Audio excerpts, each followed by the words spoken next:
Chapter 15. Twice. I checked my phone after school let out the next Friday, and I was on my way to Kimball Station to take the Brown line to head back to Robbinsog when I got concerned. I looked at my phone, and Sam tried to call me 10 times while he and I were in school. I called Sam because now I'm scared something happened to Mom. Sam, what's going on? Are you okay? I asked into my phone as I was walking into Kimball. I got a note in my locker today from the return, Sam said through the phone. Now my heart literally stopped beating because now I knew we were being stalked. I then heard someone screaming at Sam, most likely his teacher. School is not the place to talk about this. Let's meet up at Gorfield Park to discuss this, I said. Can you call Mom and let her know you're gonna be late tonight? I'm going to call Mom, Dad, and George. I then hung up so I could get down to business. I then took off like lightning toward Kimball Station and scanned myself in the next train to the loop where I would transfer to the Green Line took off in 1 minute, so it wasn't very long before I began moving. I then called Dad. Marcus, is everything okay? If it is, then now I am angry because you called me at work, and you know I don't like that because I need my concentration, my dad asked through the phone. No, all three of us are going to be late to dinner tonight, and we may or may not be there when you get home, I said to my dad.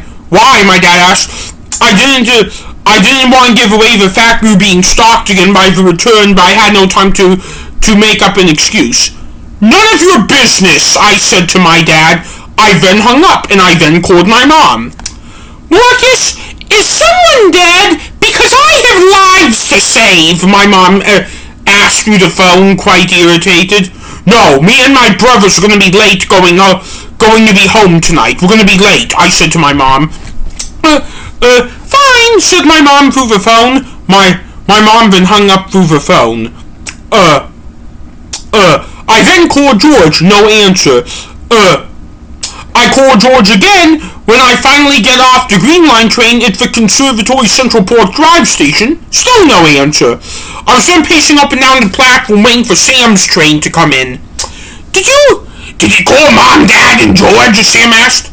Yes, Mom and Dad picked up, and I have tried to call George twice, and he hasn't picked up yet, I said to Sam. We then both looked at each other in horror. Do you think? No, I said out of fear. As I was getting my phone out to call George the third time, it went off and it was him calling me. George, where are you? I asked through the phone. In Robbinsog, where are you? George asked through the phone. What? Why didn't you pick up the phone when I called you twice? Because I wasn't going to schlep my art project around, and I was concentrating on getting that home first. Where are you? We're at Conservatory Central Park Drive station platform. Sam got a note from the return today, and as long as you're home, I would like you to bring the one I got a few weeks ago to meet us at the Conservatory Central Park Drive station, and then we will go into a spot at Gorfield Park. The note is on the kitchen counter. I am on my way. Good. Remember to take the Green Line toward Harlem Lake. I then hung up. Where is he? Sam asked. He was in Robinsog. He needed to drop off a art project. Great. It's gonna be a half hour till he gets here. It was found in your locker again? Yep, it was inserted through the shaft at the top, and it was covered in dust when I got it, which you said was what happened to you too. Sam was able to pull the note out of his pocket when I stopped him. We're gonna figure this out as a team. Don't pull it out yet, I ordered Sam. Yes, sir, Sam said. Did you tell anyone about it when you found it at school? No, should I? Not yet. We're going to figure that out today. Did you tell anyone the return struck you? No. Only who I thought could only who I thought it could be, and neither she or Dad can know we have been struck again because they will panic knowing that we're being stalked. I see. 5 Green Line trains heading toward Harlem Lake passed until then Georgia arrived. Do you have the first note? I asked. Yep, Georgia said. George then took out the first note. Here it is, said George. I then scanned the paper to make sure it was still what I wanted. To or special spot, I said. We then went to where we were hanging out and we camped out here for 2 weeks to avoid getting grounded. What does the note say? I asked Sam. Sam then pulled out the note. Dear Samuel, this is the second of the 3 riddles I am providing you and your brothers. What is the shape of a cover? Sincerely the return. Another riddle, said George. Well, look at the bright side. So far our personal well-being hasn't been threatened, Sam said. The first riddle was a synonym for the second idea, so you're right, I said. What do you think that means? Sam said. Sam asked. I don't know, because the word cover can mean different things, I answered. Well, I also don't know what the first riddle means, Sam said. We also don't know what any of this means, but we're going to find out, George said in an optimistic fashion.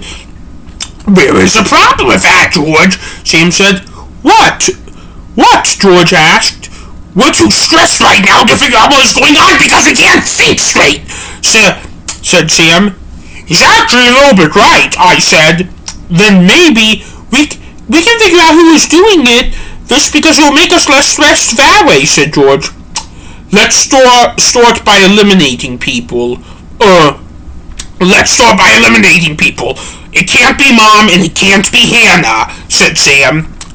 You should eliminate Dad too, I said. Not quite, because he hasn't pled not guilty to it entirely, said Sam. What do you mean by that, I asked. It could still be him, because he hasn't explicitly said it wasn't him, said Sam. Oh, I really don't think it was Dad, I said. Why? Asked Sam. You made me call him, and he was upset when I called him at work, I said. What if he's doing that to be convincing, asked Sam. Yeah, what if he tackled you down to be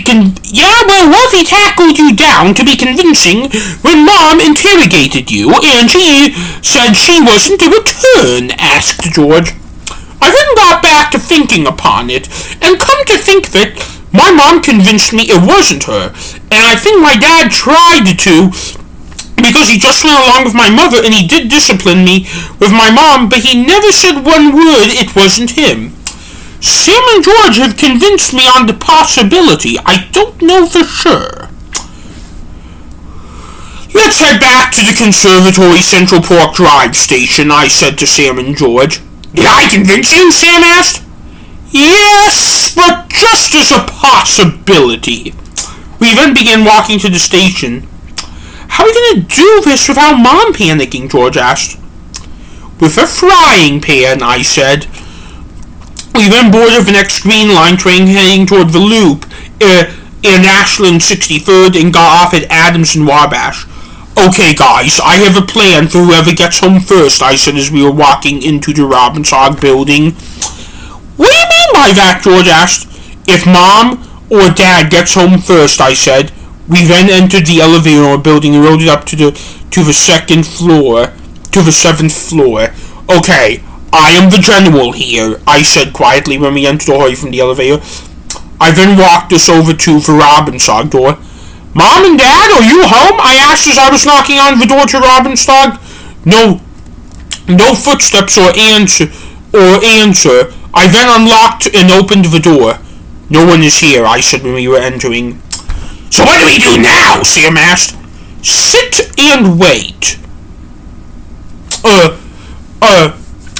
I then sat on a counter stool and then I got a text.